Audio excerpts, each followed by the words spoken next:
All right, we popped that recording off. We're rocking like docking now. Get in it. Do you want to start the show like a real show? Yeah.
Okay, go ahead.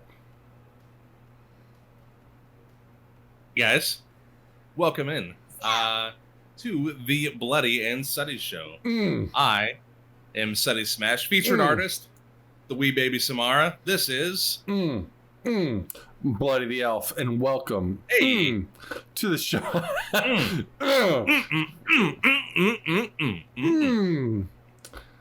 Welcome to the show for jackasses, by jackasses, and with jackasses. That's you.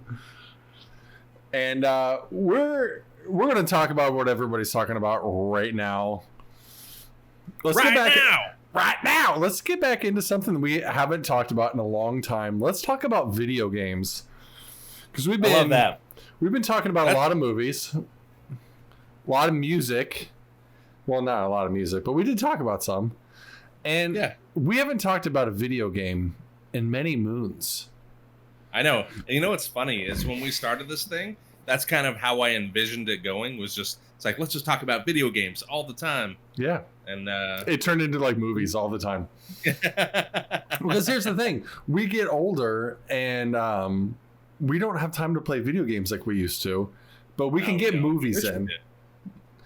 The children will let us watch movies, but they won't sit and watch us game anymore. I wish. Oh, man. Soon. Someday soon. We're going to definitely talk about that. I'm glad you brought that up. There's a specific slide that we were just all curious to see how big it will go. And I think we all went there, too. We're like, I got to see this thing. But let's talk about Cyberpunk 2077. Right after a word from our sponsors, Raid Shadow Legend. Get ready to raid. No, I'm fucking. We ain't got no sponsors. Ain't nobody watching this show. We don't have any sponsors. Let's talk about the game. Thanks everyone is medic. Check a 34-year-old male. 14 people are dead. 4 others suffered serious injuries. Police have a suspect.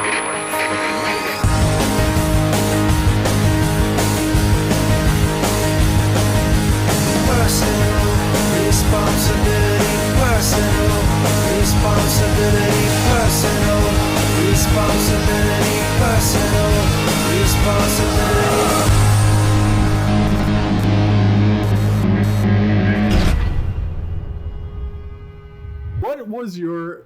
Well, okay, let's talk about our expectations. And mine were, I think it was kind of along the lines of, do you remember how we all played the shit out of Oblivion? Yeah. And then we played Fallout 3, and we're like,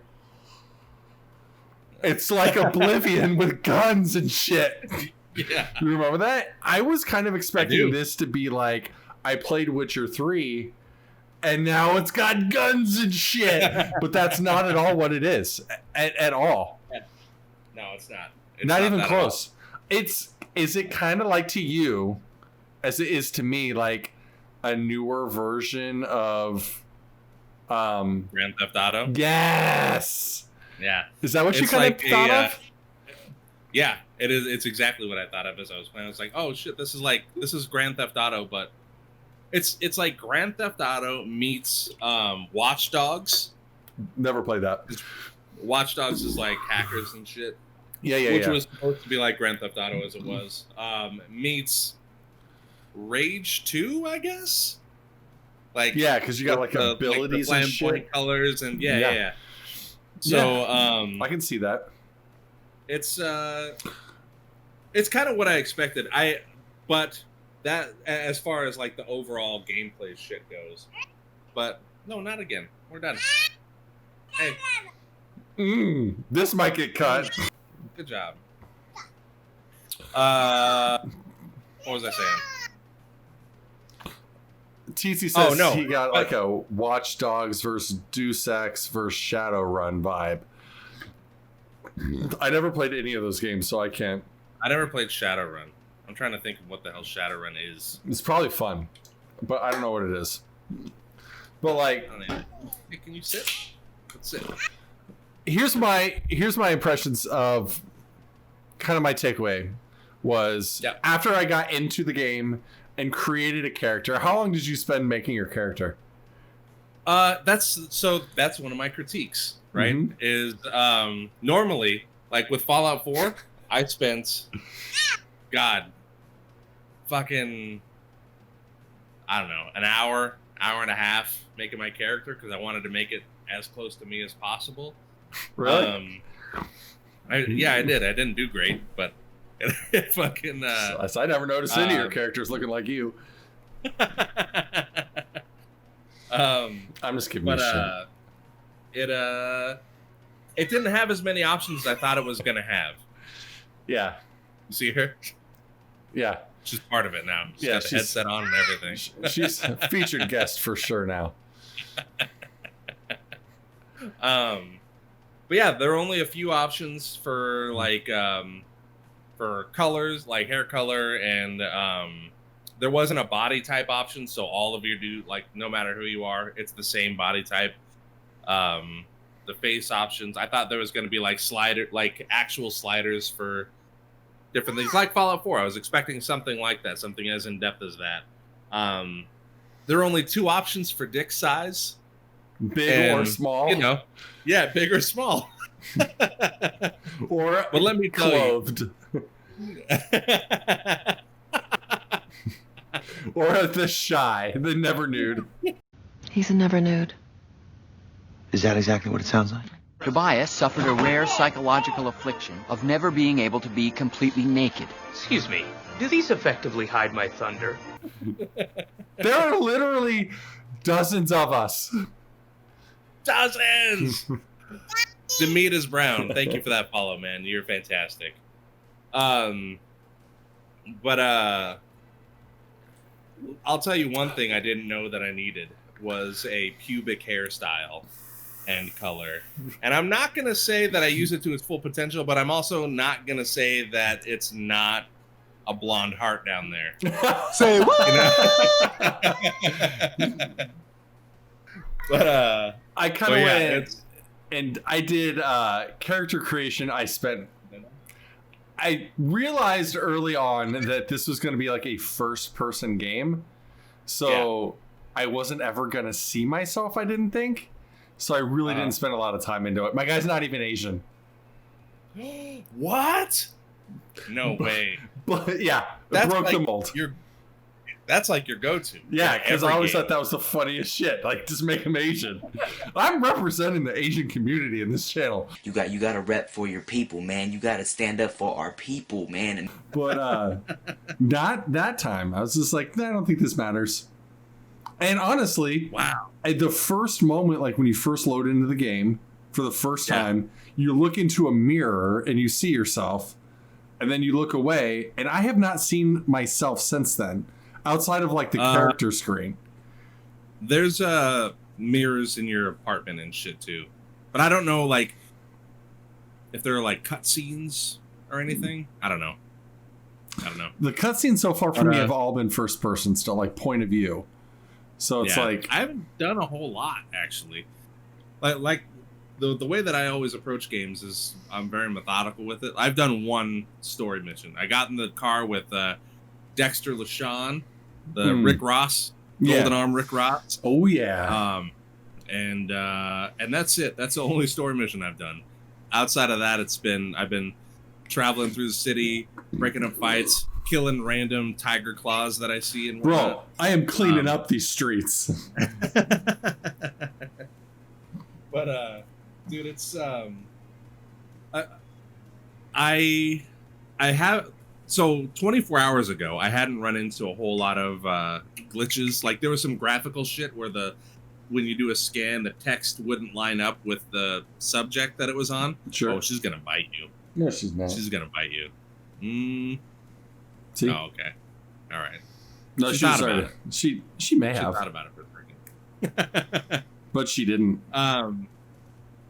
But today I was playing the game, and it was a very specific thing that happened. Like I was driving the car around, and then I parked and went to get out, and as I was getting out, somebody was lighting up that side of the car. It just happened to be, I happened to park right in front of a gang member that I didn't see, and they were lighting my ass up right as I was exiting, and then it just went white for a minute, and then my character was just falling, like fell through the map.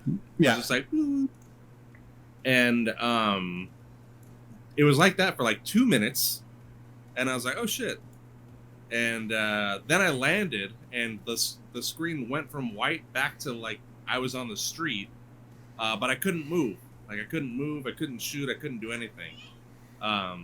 So if I hadn't, like, saved the game, I wouldn't have... I would have had to... Yeah, I'm okay. Are you okay? Cool. Glad we had that talk. Are you okay?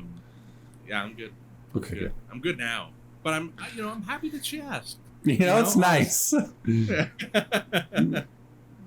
But yeah, that would have sucked. That would have been real shitty to have had to load a save from a couple hours prior. Wouldn't have been any fun. But those are the biggest things that I've run into. You, on the other hand, have game breaking. Your own issue? Yeah. Let's talk about it. What happened? I am in this is evidently a common issue where it is game breaking. Like you cannot move forward. It is you have to start over scenario where you start the heist mission, which is your first like scenario. What do you call them? Like the first like campaign style, like linear. This is, you have to do this quest. And main game quest, and I made it to the very end of it. To the very end, and this is not a short quest. It's probably, I'm gonna say probably an hour and a half long, just to go through this one thing, and it's tediously long. Lots of story happens in it. It's great. It's so good. This is one of the things I love about this this game developer. CD Projekt Red. They can tell a story like nobody else. It's so, and you are in it. You're like, oh shit, like you're excited to get into it. I make it to the end, game crashes, and it's like not the exact moment, but it's like the same scenario where you're trying to walk to a car, and I'm on my way there. I tried walking real slow, like hang on, we'll just kind of hang on, I'll be right there. Just step in your way, it's like just dies randomly, or I can like run, like just make a break for it. It kills it. Like I cannot figure out what's wrong. And the problem is that the save is like 5 seconds before that. So it's not like even a way back. And I have no, like you were talking about auto saves and shit. Yeah, for some reason I just don't have any of those at all. So I have one save point. So here's the thing. I learned my lesson from a lot of that shit. burning myself with saves from past games. Like I remember I was playing when I was a young Sutty. I was playing like Final Fantasy VII, and I was just plowing through the game, just doing all the side missions and shit. And I hadn't saved in like 5 hours, and I was fighting a boss, and then it wiped me, and I was like, oh shit. Like just the realization that I just lost 5 hours of my life. Yeah. Because I had to redo all of it. And it's like, oh God, which is the worst, which you're feeling right now. So I F5 constantly. Like anytime I'm about to do something, it's like, oh, F5, quick save. That might be the difference between like the quick saves and shit. Create a new save. If I manually save it, it's the same overlapping. Yeah. Quick saves will do a new save. Does this have quick save? I haven't even tried. Yeah, F5 every time I'm doing something, I'm like, oh, F5, just in case. In case something happens. That's a lesson learned. So here's the thing too, like what we're talking about here too is also kind of like let's start over doing something really, really fun. So it's like, I mean, it's tedious and that kind of sucks, but it's not the worst thing in the world. But the game itself, a game of this scale. Here's the thing, a game of this scale, it's gonna have bugs. It's gonna have some bugs when it comes out. Like CD Projekt Red is known for like doing their due diligence. Like the crunch that they did for this game wasn't to polish it, because it was already pretty well polished. It was to try to find as many bugs as they could and squash them. Mm-hmm. You can't. In this day and age, with games as large and the scale that they are now, you can't expect them to be perfect out of the gate. I think that CDPR is on the right side of the release it and fix it. Of that debate. It's not like Andromeda or Fallout 76 or No Man's Sky, where they're just like, put it out, we'll figure that shit out later. They got it as good as they could within reason, and put it out. And some people are facing some serious shit. Some people aren't facing anything. They're just having a goddamn blast with the game. Mm-hmm. And I have faced some shit, not a lot, but I am having a fucking blast with this game. You were talking it's about a great the world game building that they do. Mm-hmm. Yeah. I've stopped and just listened to people's fucking conversations. Like, I'll just walk down the street and I'm like, oh man, really? Yeah. And I'm reading all the shit that's happening, like anything that's on the table, I fucking read through it. I read through people's emails whenever I get near a computer. Like, they do such a good job with world building and stuff. Yeah. And, let's get into your guy is actually a higher level than mine. Let's get into like the battle mechanics and the skills and stuff that we play around with. What do you think? I thought the combat is simple, straightforward, point your gun and shoot. Like there really isn't a whole lot to it outside of like, but then you get into like, which is really my style of gameplay.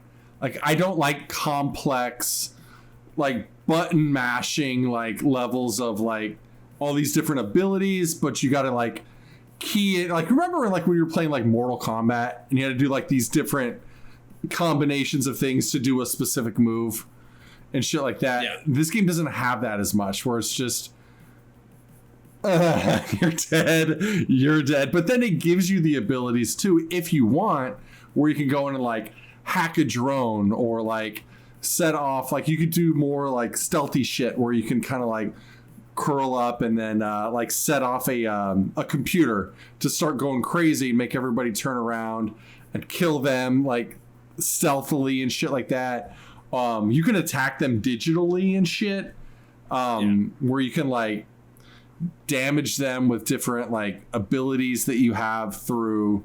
It just really, it kind of depends on your play style, whatever you want to do. And what's great about this game is it gives you the option. Like you can just be like a straight soldier and just blast your way through, or you could do a little bit more finesse, like a Splinter Cell style, or you could do like the Mass Effect style, like hacking abilities and stuff like that. I mean, it gives you what you want, regardless of who you are. Yeah. And so the gunplay in the beginning is, it's initially nothing revolutionary, right? But a lot of the guns, as you start progressing, and they have this out of the box, but you don't know, you don't have the skills to use it initially. There's some guns that will ricochet off walls. That's fun. Smart gun. If you get an implant, you can target somebody and shoot, and then they'll fucking go to your target. You gotta curve the bullet. Curve the bullet. Yeah.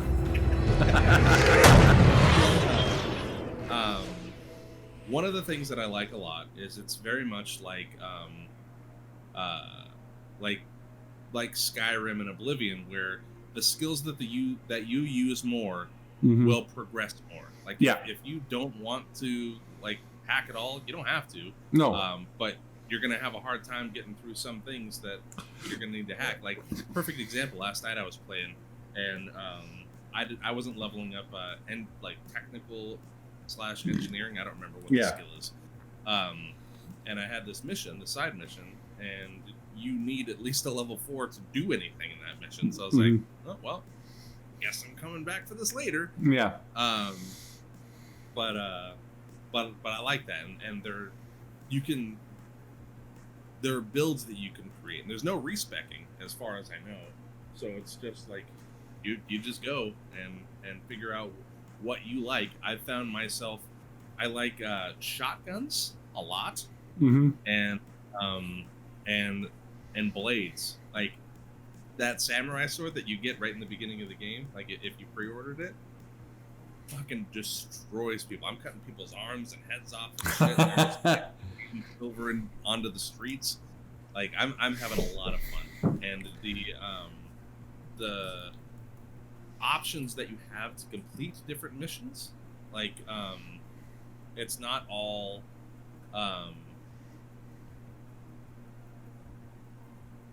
it's not like each mission has one way that it gets completed. Like one of the first things I did was I had to go steal some dude's eye from the back of this Tiger Claw bar.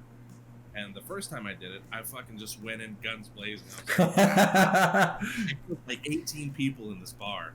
And then I just went and I put a lot of points into strength. So it's like, do you have a key card? And I'm like, no. Don't need that. I was like, yep. Ripped the door off and then got the dude's eye. And I went and turned it in, and the lady's like, so, I mean, he got his eye, so I guess you did it, but I mean, not your best work. And I was like, I had the same mission, and I got the same result. I'm like, job's done.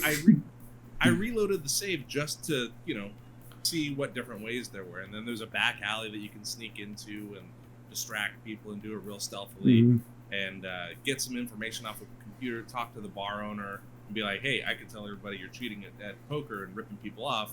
He's like, well, what's this going to take you? Like, give me this fucker's eye, and he'll just bring it to you on the counter, and then you just leave. I was like, oh, shit. Like, they have it scripted out, so there are several different ways of this. Yeah. You don't have to talk to the guy. You can go back there and just steal it yourself. But there are so many ways to complete each mission, and there's scripts for each one, which is awesome. Like, that's one of CDPR's strengths is options and building into the world. I like it a lot. Yeah, it's one of the side missions. I don't feel bad talking about side missions because they don't have a whole lot of bearing on the actual story of the game. Yeah. But like, there was one that I had that was I struggle with like stealth missions. Like that's never been my forte at gameplay because I don't really like doing it. I just want to kick the door and kill everybody in the room and be like, hey, I'm the winner again. But there was one where he's like this monk, and he's got a brother monk as well. They're monks of some sort. And this gang had kidnapped them and like mutilated this guy and gave him like horrible implants and shit. Like he was just all fucked up. Oh. And did you play that one? No, not yet. I thought you were talking about the other one we were talking about earlier. And this guy's like, they still have my brother, go get him. And it's like, you go in there and it's like, it's obviously, he's like, I don't want you to, nobody should die. Like, I don't want anyone to die. Because he's a monk, and that's what monks like talk about, That's their whole deal. And I had a horrific, like I spent so much time today doing this mission that it was like, eventually I gave up and just killed them all. I'm like, you know what? I fucking tried. I tried so hard to get this shit done. And I never got through it. And then eventually I just fucking killed all of them. Like, all right, done. And then the guy was just like, got your brother. Yeah, and he was pissy pants about it too. Like, you know what? I hope they do cut your arm off. And like stick like a pig's ass on it. Like, you're an asshole. You're right. I risked my life to come save yours. And then you're pissy pants about it, like asshole. And but it was so fun. But it was just like that. It gave me a reaction of like, fuck you. And how many games can do that where you're spiteful of them just because of like the writing and everything like that? Yeah, it was so good. It was great. But Road Guy said something a little while back when we were talking about bugs. It's like, depending on the bug, dongs can flop through pants. I was like, nice. Like, let me have that. Yeah. Let my yellow heart show through. Fucking Tsitsi was talking about that too. He said there's that old invisible gun bug, or as I call it, the finger guns bang bang bug. I had that too. My shot, like I pulled out, I was changing weapons, and it was just like, it's like, oh yeah, what are you gonna do with that? But yeah, man. Shadowrun is cyberpunk mixed with fantasy. All right, more you know. Fair enough. Altogether though, what are we, 72 hours after release or some shit? I don't even know. It came out on Wednesday. It's Saturday, Sunday now. But and they've had patches every day, so every day they're fixing something. So I mean, they're on it with this shit. So most people aren't gonna have to live with a lot of the stuff that they're dealing with right now. Like you, I imagine that shit will be fixed. Hopefully tomorrow. Because it's early game, so I'd imagine people are running into it and it's getting reported a lot. Yeah, I your googled game it. Probably reported it 8 times. Oh, they've got some messages from me. Like, it's like, do you want to report it? Yep. And I would always try, like, maybe if I just lower like the game settings, like maybe it's my computer that's having the problem. Yeah. But it's like all the consoles are having it too. Like, it's like in the game. Like, it doesn't matter the system, whatever, and different scenarios cause it. And I mean, it's only a main quest line, so you have to go through it eventually. Yeah, you will probably by level 20. I know. But I got my guy to like level 7 or 8. He's got some street cred because he's cleaning up these streets. That's right. These are our streets. God damn it. I just wanted to get enough money to pay old boy off right in the beginning. I was like, man, this guy's real nice. Gave me that high-tech eyeball. I'm going to go pay him off right now. I do need to pay that guy. Yeah.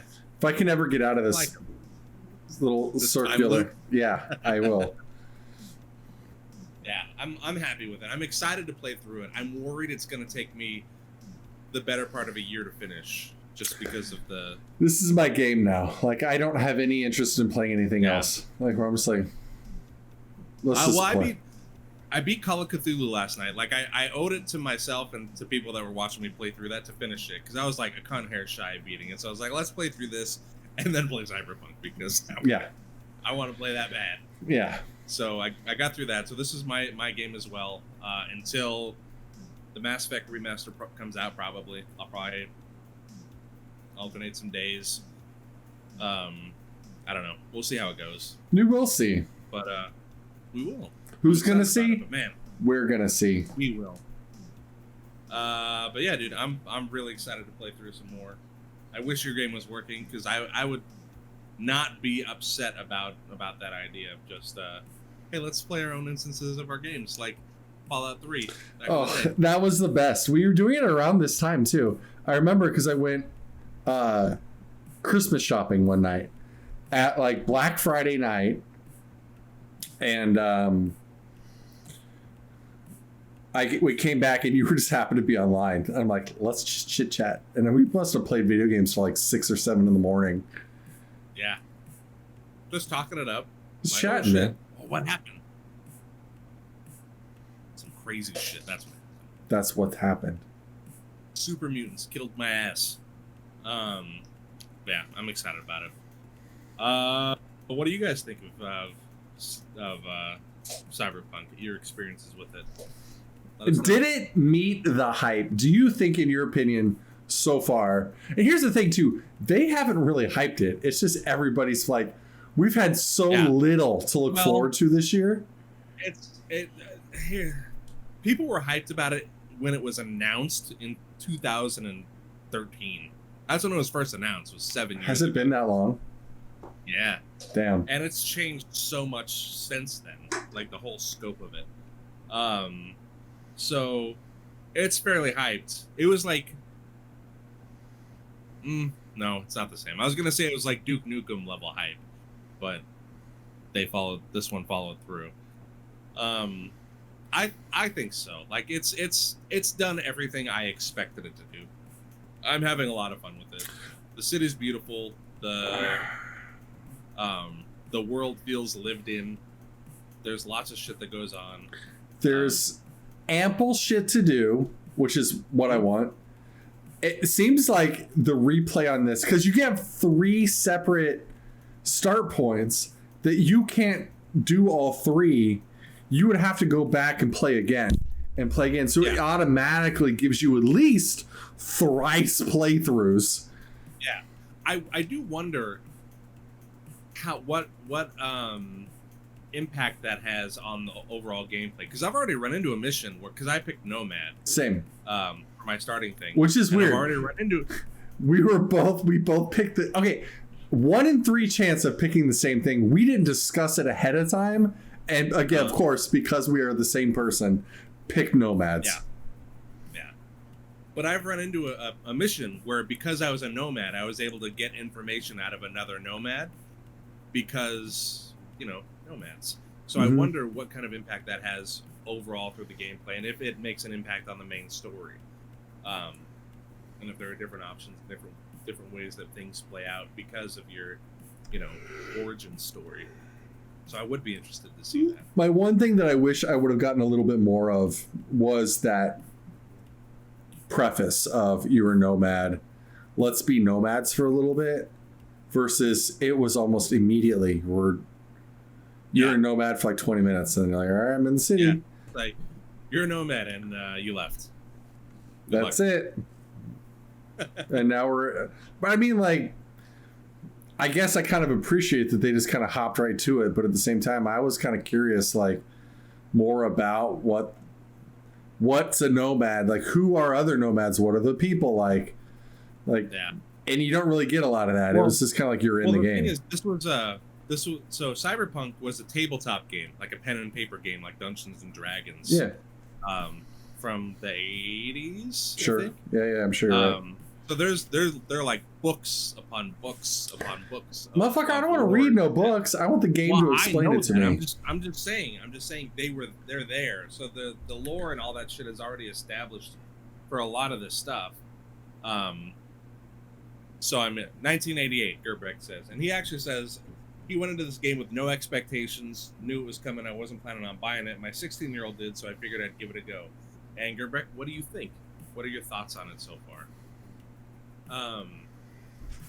But I've got a game-ending bug and still fucking love this game. Like, I'm like, well, I guess I gotta play all over again.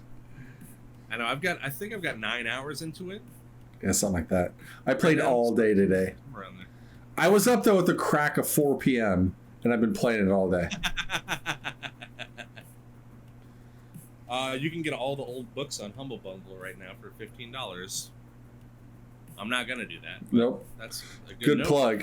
Speaking of plugs, let's hear from our sponsor, Raid Shadow Legends. Choose your champions. Well, let's move it along, my man. How about a little This Week in Dumb?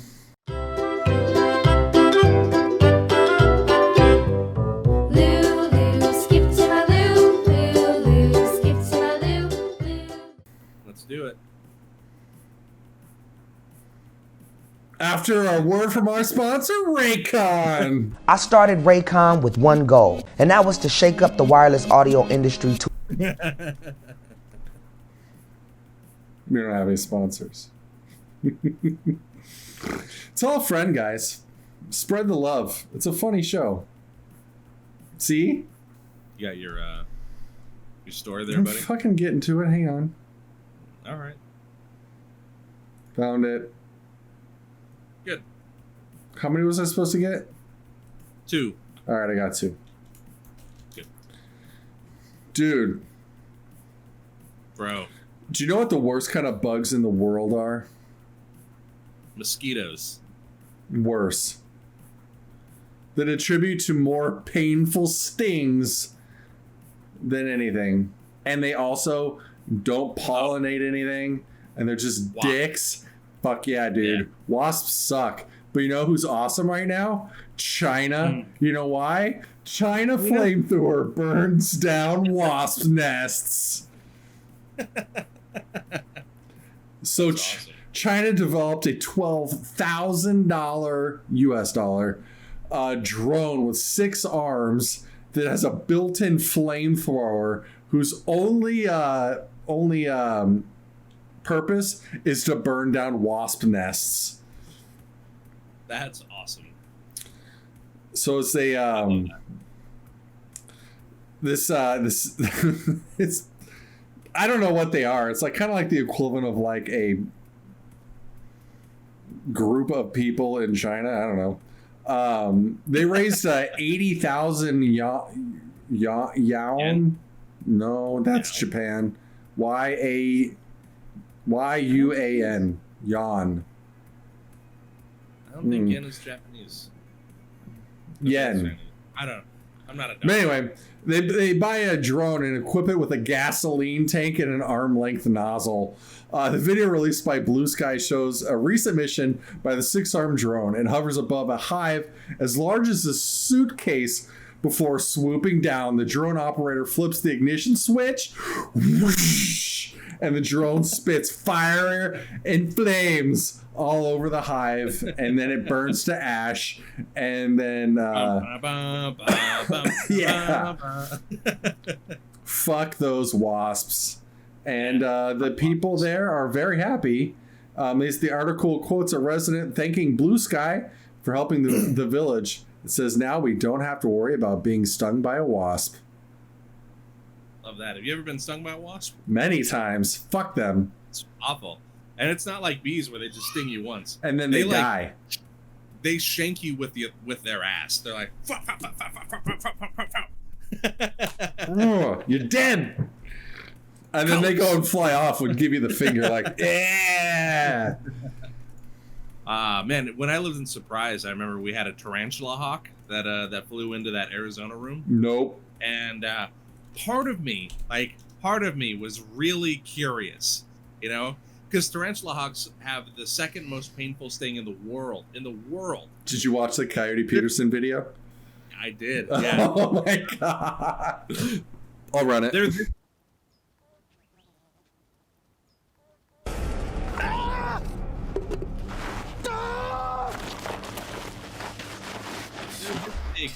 They fucking kill tarantulas. Yeah. They kill tarantulas. They're this big. And I was looking at it and I was like, no thanks. You do you. Take your time. You leave it. Like I opened the screen door. I was like, at your leisure. Just whenever you want. There's the door. You can leave out of there. I'll burn the fucking house down. And I think people would understand. They'd be like, oh, tarantula hawk? Yeah, you did the right call. You'll right get call. All your insurance money. Don't even worry about it. Don't even worry about it. You're insured. They'll cover it. And they send you like a thanks for doing your service type shit. Purple heart. One down, 300 million to go. Yeah. So mine, switching gears up a little bit. Okay. Cole's theft foiled by dead battery and getaway car. Oh, jeez. Two apparent would-be thieves probably thought they had the perfect plan. One would run into their local Kohl's, grab a bunch of merch, and run back out to the parking lot where the second guy would be waiting with the getaway car. What suspects likely didn't count on was their getaway car's battery was dying. Deputy Say Shirts, who was the one allegedly lifted the items from Kohl's and who authorities say also had counterfeit bills in his pocket, told them that before they arrived on the scene, Stavik had offered him $1,000 if he took the blame for the theft. An offer he apparently declined to take. Stavik, meanwhile, told deputies items in the car all belonged to his wife. Also stolen, the getaway car itself. So they stole the car, whose battery was dying. They had counterfeit bills. They shoplifted a whole bunch of shit from Kohl's, tried to get away. Car's battery died. So, like, you know, Grand Theft Auto. What are you stealing from Kohl's? Like, I got so much Lee jeans. What? You see all these printed tees? They're clever. At least 5 of them Star Wars. And one of them is Ghostbusters original. Yeah.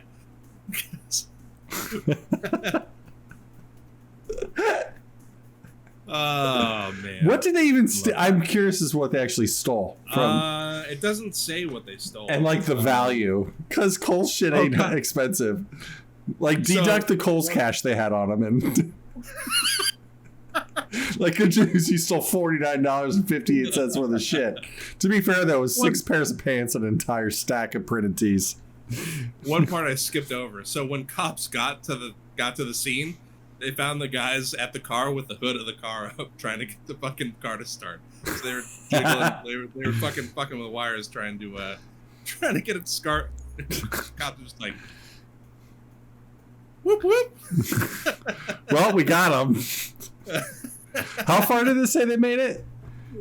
They did the parking lot. They didn't even get out of the parking lot. They didn't even get out of the parking lot. Awesome. So like what, 12 feet? Like at 8? Yeah. They were trying to get a jump from other customers. Like, you give us a jump. Please, quickly. I got these tagged jeans.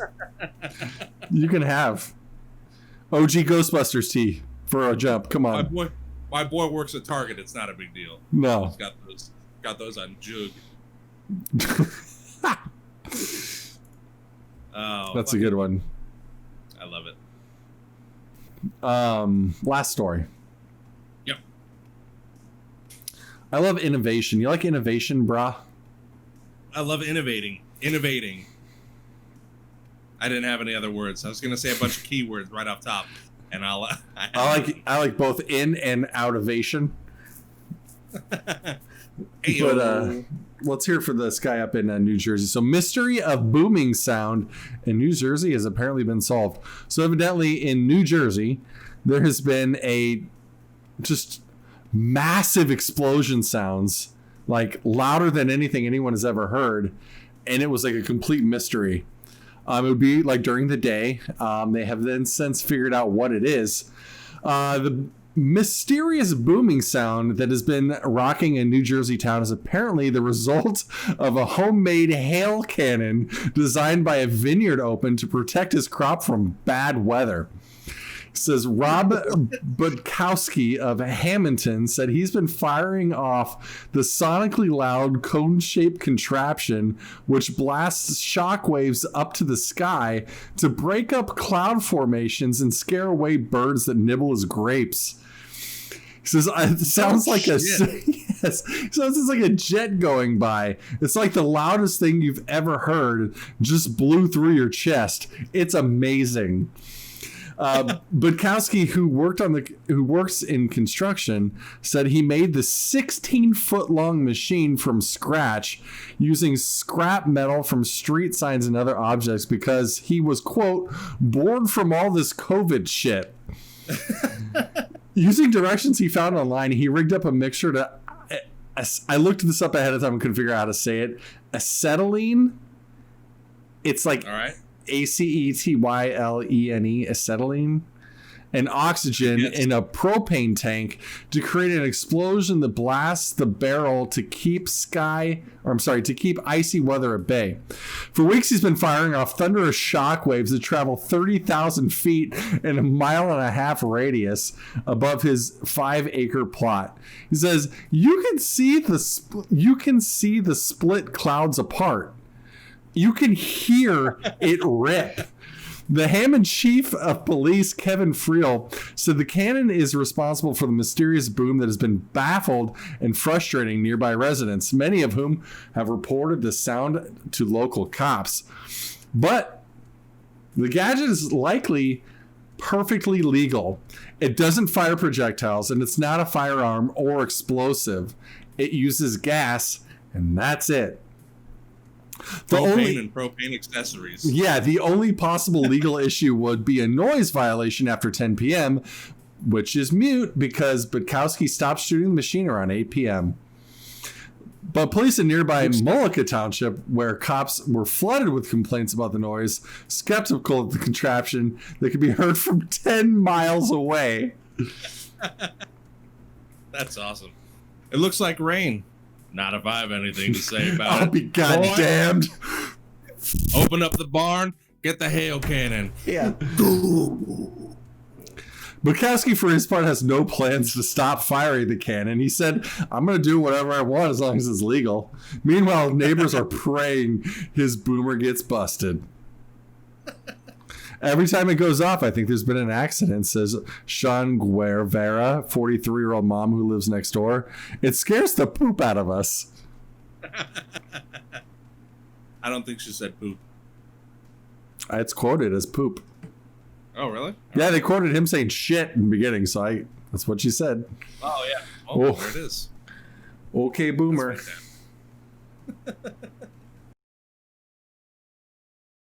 One.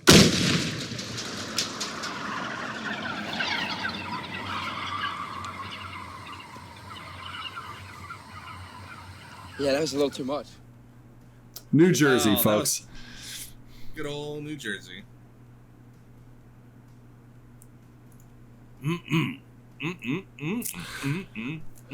All right. This Week in Dumb complete. Check that box. Bam. Now, a word from our sponsors, BarkBox.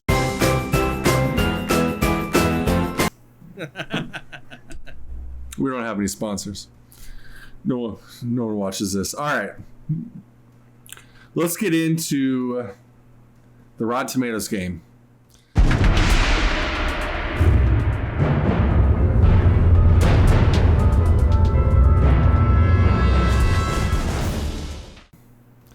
Now we have to run this as if, assuming no one's seen this before.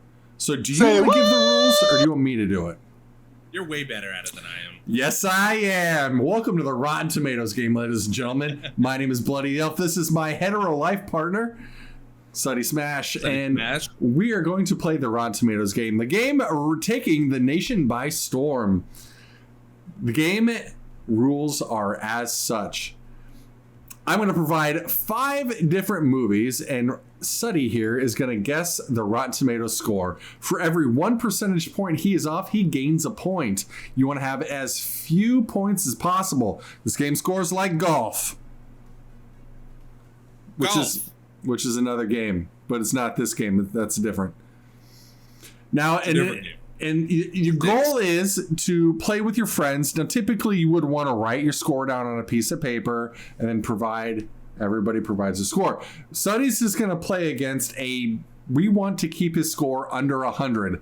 Lately, he's not been able to do that for like the past 3-4 months straight. It's been bad. I feel like today's going to be his game. I made this one a little bit easier. You're welcome. Now, every game has a theme. Hey man, I'm here trying to give you a hand. I could go and switch this up real quick and it make it significantly more difficult. That being our show today has been all about Cyberpunk 2077. So the theme of this is movies that came up when I typed in Cyberpunk. All right. Are you ready for your first film? Yes. Here we go. A young Blade Runner cased. Okay, first of all, if you yell out the name of the goddamn movie in the middle of my description, I'm gonna punch you in the gonads. You understand me, boy? Yes, sir. Yes, sir. Young Blade Runner K's discovery of a long buried secret leads him to track down former Blade Runner Rick Deckard, who's been missing for 30 years. This one's starring Harrison Ford and Ryan Gosling and the tasty Ana de Armas. Is that how you say her name? I don't know. Something like that. Ana de Armas. From 2017, Blade Runner 2049. So I remember this one. It was I was gonna say a slow burn, but Blade Runner was a fucking slow burn. So I mean, right on par. Do you like this movie? It wasn't bad. I like the original better. I didn't like either one of them. Really? Not I like me. the original one better. I liked the mystery of whether or not Deckard was a replicant or not. Yeah. And it being super ambiguous. And this kind of canonized that. So it's like, well, that was fun now. Wah, wah, wah. It still was not a bad movie. I think people liked it overall. So I'm going to say it's fresh, but not super fresh. I'm going to say fresh 73. I personally thought this movie was not good. I thought the audio was terrible. Because this is that whoa the whole time. Like, why are you blowing my eardrums out right now? There's no reason for that. I kind of liked like that noir style detective, like old school, like 1950s meets the future. It was cool. I think also Blade Runner does depict the future probably the most realistic out of any of the futuristic movies. Like, it will be enormous screens giving flash advertisements of shit all over the place. Like, that is how I see that panning out. You guessed the 73%, not a horrible guess, because it actually came in as extraordinarily certified fresh. 88%. Not bad. You're only going to gain 15. Yeah, all right. Not terrible. A couple things on this film. I'm always looking for like interesting things about like in the trivia and shit. Really, there was a lot of stuff in there, but none of it was very interesting.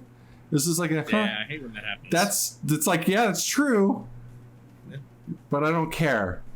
But this is a couple of things. David Bowie was director Denis Villeneuve's first choice for the role of Neander Wallace, but he actually died before he could start shooting. That's kind of sad. Sucks. That is sad. Yeah.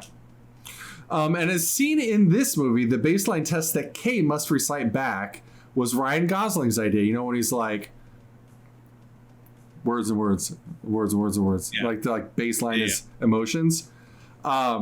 He actually, that was all his idea. He says he employs an acting technique called dropping in, which induced a trance-like and hypnotic effect in his performance. So I guess that's just something he does anyway. And then to make Joy, that's Ana de Armas, the fictitious wife. Companion. Yes. Yeah. To make her feel or an appeal more artificial, editor Joe Walker experimented by freezing her image for 9 frames just before she responds to a question. The way it made it look like her program paused for a split second as her processor was briefly occupied in coming up with an answer. However, at the end, it felt corny and was decided that her artificiality was already convincingly communicated through her fast costume changes and transparency. So like, hey, can you tell she's not real because you can see through her? Good enough. Done and done. Road Guy doesn't know how Rotten Tomatoes works. So talk about the percentages real quick. Rotten Tomatoes is, the way that it works is Rotten Tomatoes is a curator of many different things like the Washington Post, different film critics from different places, and it piles them all together to give you a percentage of that many critics said this was a good movie. So this saying that 88% means 88% of the critics that it curates from said that it was a good movie. Not that Rotten Tomatoes itself was like 88% good. Like, I don't know how that would work. But usually the higher the percentage is, the more recognized that it is good. It doesn't necessarily reflect the thoughts of the public. It's just the critics themselves. And it goes on a score of 0 to 100. 100 being everyone thought it was good, to 0% saying everyone thought this was trash. Bam. Next film, let's do it. All right. In the near future, Major Mira Killian is the first of her kind, a human saved from a terrible crash who was cyber enhanced to be a perfect soldier devoted to stopping the world's most dangerous criminals. This one, of course, directed by Rupert Sanders, starring Scarlett Johansson, my future ex-wife, from 2017, Ghost in the Shell. So I saw this movie in theaters, I think. Really? And, yeah, maybe not. Do you remember the last movie you saw in theaters? Oh, God. No, I don't. Babe, what was the last movie we saw in theaters? Motherfucker's cheating over here. You look really good, by the way. Look at you. Look at your forearm right now. Are you seeing this on your desk? Look down to your right. Get out of here with this shit. That's your bicep there, Chief. I'm talking about your tatted forearm. Right there. Oh. This is your forearm. My forearm. I'm stupid. He's not a smart man. But I do know what love is. I do know what love is. Oh, Teensy, baby, you're dead on. He's killing the game right now. Yeah, dude, I have no idea. It's been a long time, but I do remember going to see Ghost in the Shell. I liked it because I had no expectations. I didn't watch the anime. I do remember people saying that it was nowhere near the source material, and that will throw people up in arms, especially from the anime community, from people who are like, you think a lot of the people at the Washington Post are anime fans? Well, I'm just saying. I'm just asking. That goes into account. I don't know, man. I'm not a doctor. I don't know who these people are. I don't know them either. But I know what the score is, though. I'm gonna say it's rotten. 47%. Ooh, that's a pretty good guess. That's the best guess you've had in a really long time, dude. Yeah? Yeah. I like that. You were right. The critics didn't love this film. I will tell you this, dude. Scarlett Johansson movies are all over the fucking map. Like, some of them are great, and some of them are like, why did you say yes to this movie? Because it's fucking awful. But yes, this one was rotten. The higher end, just like you said. You said 47, and the correct answer is 43. So you're getting 4. Oh man, not bad. Not bad. That was actually what I was going to guess, but I was like, I feel like maybe a little bit higher. Maybe next time go with your gut, and you'll get a direct on again. In an establishing shot of the city, a Pan Am advert can be seen in the top left. The bankrupt airline's inclusion is a reference to Blade Runner from 1982, which has also had an advert in the film for them. Which is interesting because this movie came out after Pan Am ceased to exist. There's just like, what up, Blade Runner? That's for you. And then in several scenes in the film are an exact visual comparison to the original Ghost in the Shell from 1995. Some parts shown in the city are even exact recreations of the original artwork. Like, it is the exact same fucking thing. That's it. Yeah. Not bad. All right, man. I had fun with it. It was going in with no expectations. It wasn't a bad movie. No. I didn't know anything about it to begin with. So it's just like a movie to me. And I was entertained. Like, I don't know what I was supposed to take away from it, but I thought it was fine. just dumb fun. I would have said it was good. I liked it. Yeah, I liked it. Next film. Yeah. In the year 2154, the very wealthy live on a man-made space station while the rest of the population resides in a ruined Earth. A man takes on a mission that could bring equality to the polarized worlds. This one's directed by Neil Blomkamp, starring Matt Damon and Jodie Foster from 2013 Elysium. There it is. I saw this once. I own it. Do you? Did you like it? I loved this movie. I'm kind of a Matt Damon fanboy though. Like anything he throws out, I'll enjoy. Matt Damon. Mm-hmm. You know, I saw Downsizing. Did you see that? I don't think so. The one where they get real little. Honey, I Shrunk the Kids. Oh, pretty much. That's pretty much what it is. Yeah. It was all right. Wasn't great. But I saw it. It wasn't bad. Wasn't anything to write home about, but it wasn't the worst thing I've ever seen. Oh, it was great. But Matt Damon does. Critics like Matt Damon, I feel. Like most of the shit that he puts out, The Martian, fucking Good Will Hunting, like he's universally loved by critics. The Bourne, all of them. Yeah, the whole Bourne franchise. That have him in them. Yeah, that have him in them. Not that one outlier. Jeremy Renner, yeah. Yeah, you stay the fuck out of my Bourne movies. So I'm gonna say this is fresh, probably certified so. 81%. This one was a fairly easy run because the answer is right in that safe zone. You're gonna gain some on this one, but not bad. It is fresh, not certified so. It's coming in at barely fresh at 65%. The critics didn't like this one as much. It's too violent. I can see that. So you're gonna pick up 16 more. And then in 2015, director Neil Blomkamp,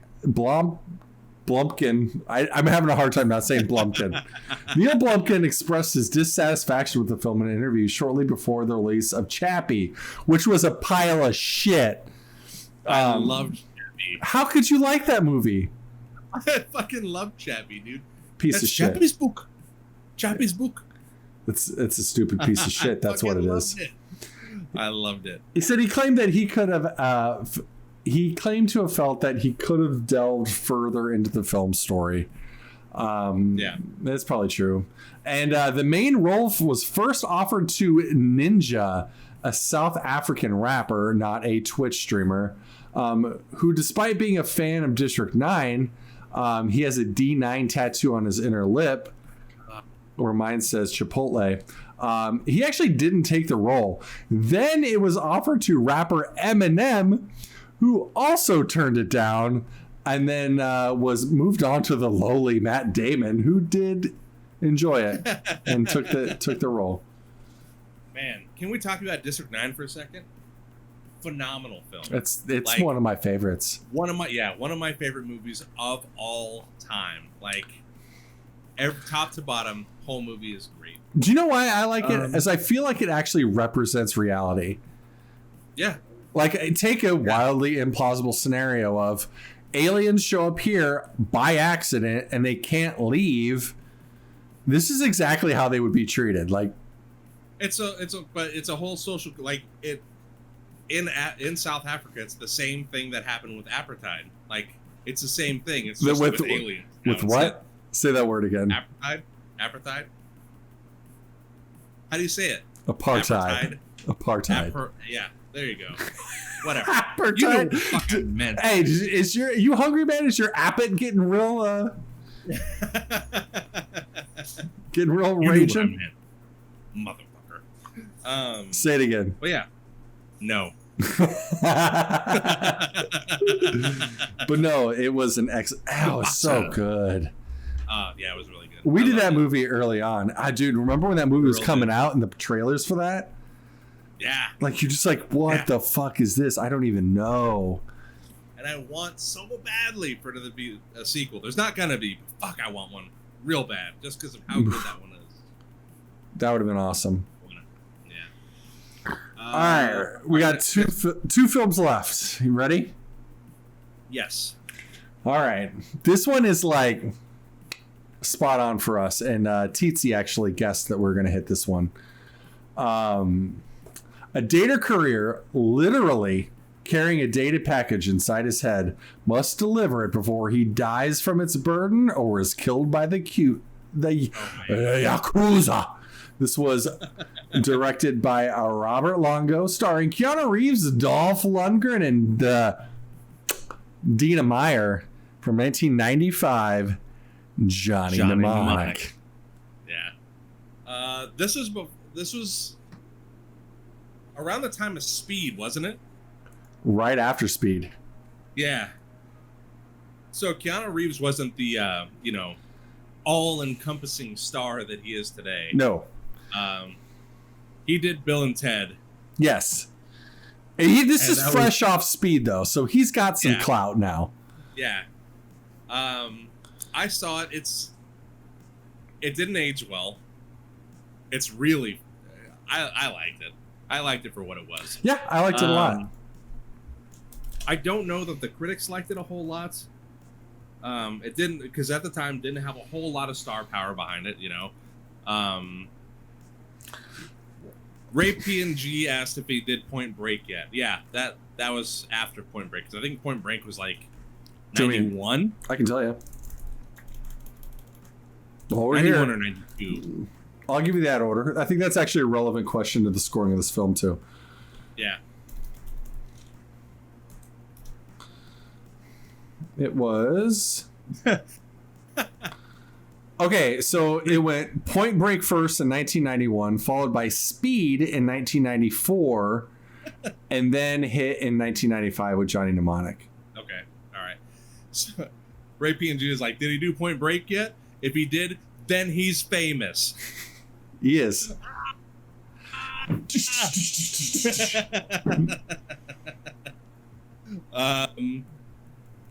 gonna say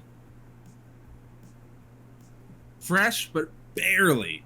Like 68%. I wouldn't be surprised if it was rotten. Oh, it is. Damn it. Quite rotten. Yeah. Well, like 37? Try 12. Oh, wow. All right. Sorry, buddy. That's all right, man. Yeah. Another one of the books. They didn't like this movie at all. The script was rumored to have been dumped on the doorstep of Keanu Reeves' house, a tactic that piqued his interest that led him to accept the role of Johnny. That's a true thing. Like a fucking paper boy. Yeah. He goes to the door and there's this paper there. Oddly enough, just scattered because they didn't clamp them, so they had just blown all over. No, I hadn't made that part up. Oh, but that would be funny. Like, I told you to clamp it, dog. I forgot, Johnny. I'm sorry. All right. And at one point in the film, Johnny's brain implant is detected by a security scanner and is falsely reported as a device for counteracting dyslexia. Keanu Reeves does, in fact, suffer from this disorder in real life. Yes. Dyslexic. He does. I remember that. That's it. There's not a lot going on that one. Yeah. I'm not surprised. Not surprised. Last film. Are you ready, my dude? Yes, sir. When a beautiful stranger leads computer hacker Neo to a forbidding underworld, he discovers the shocking truth. The life he knows is the elaborate deception of an evil cyber intelligence. And this was directed, of course, by Lena Wachowski and Lily Wachowski, aka the Wachowski brothers, starring Keanu Reeves, Lawrence Fishburne, and Carrie-Anne Moss from 1999, The Matrice. The Matrix. So this movie was revolutionary. I would argue that this film is as important to science fiction as Star Wars. Yeah, it introduced bullet time. Yes. Which Max Payne really went for it on that one. Yeah, they really did. Thanks, Marky Mark. Fucking. But really great casting, honestly, all the way around, top to bottom. Oh, this is... What's funny is somebody I know tested positive for COVID, and they said they didn't have any sense of smell or taste, and they're now able to finally keep food down.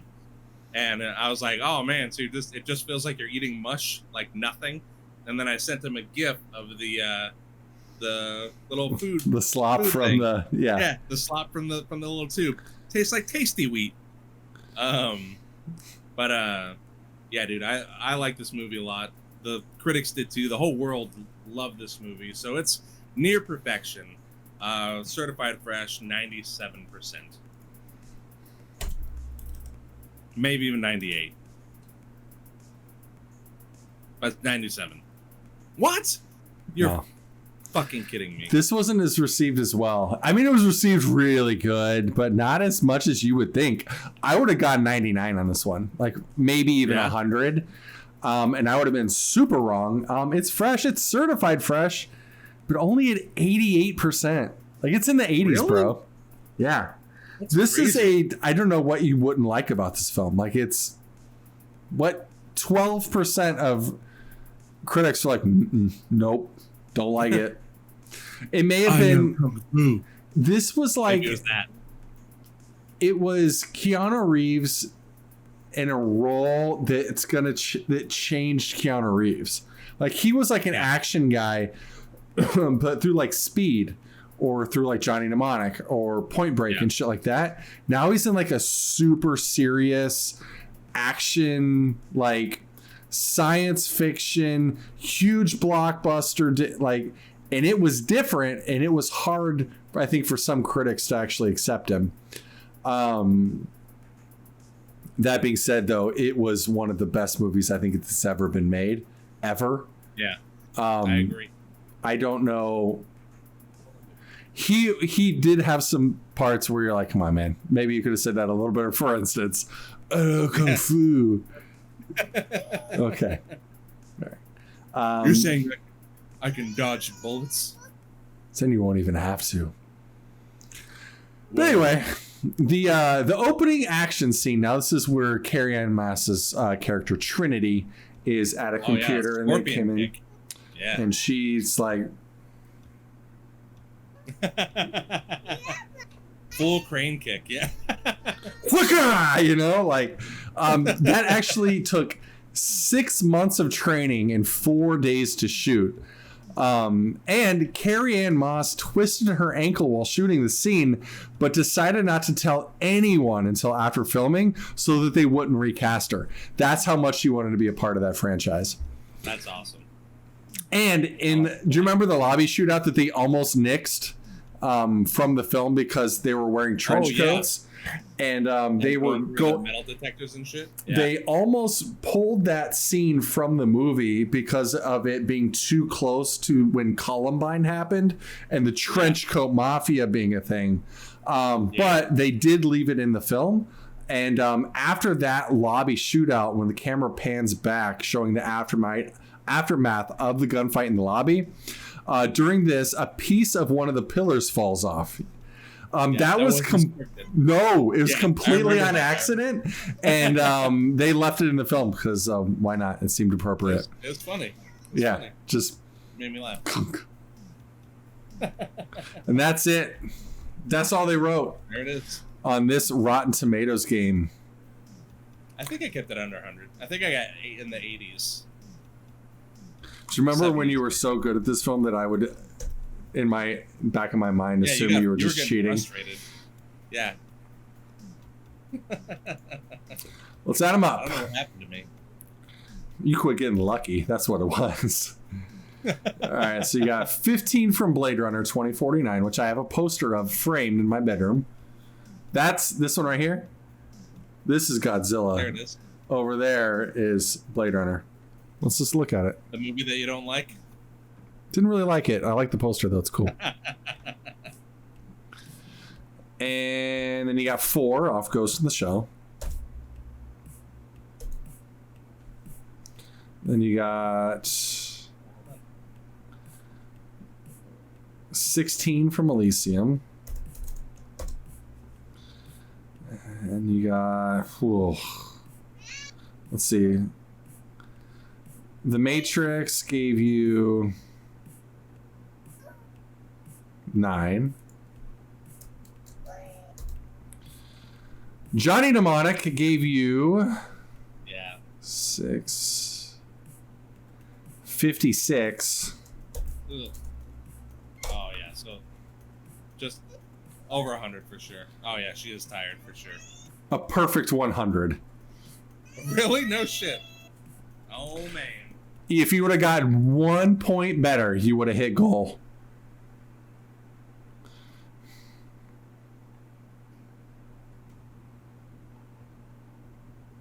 So close. And that's so it. Close. That's our show. That's There a it is. wrap, baby. Hey, folks out there. We just gave you 5 solid cyber-related films that you should watch, regardless of what the critics say. Johnny Mnemonic was fucking good.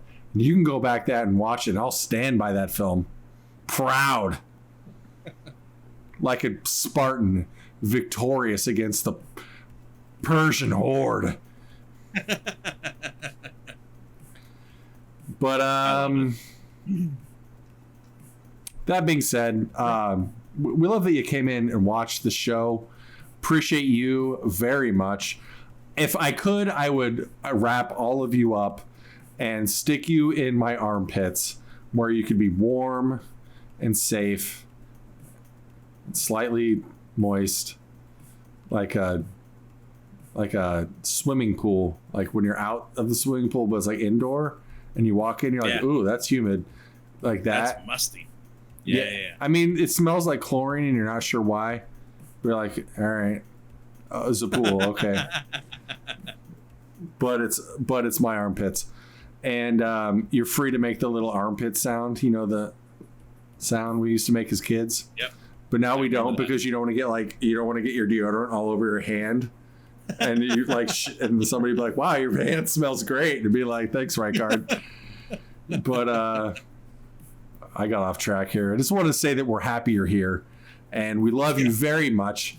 If you made it this far in the show, why don't you tap the like button, tap the subscribe button. It helps us out. It lets YouTube know that we provided you something that you liked, and then maybe someone else should see it too.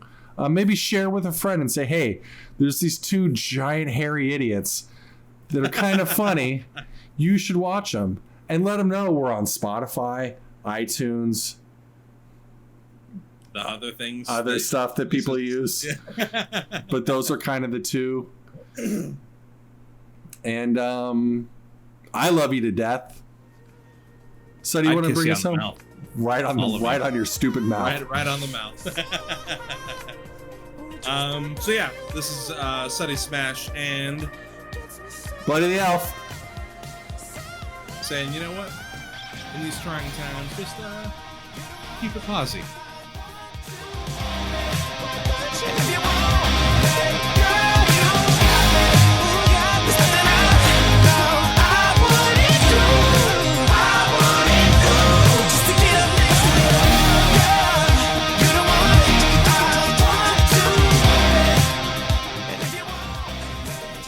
That heart's fucked up.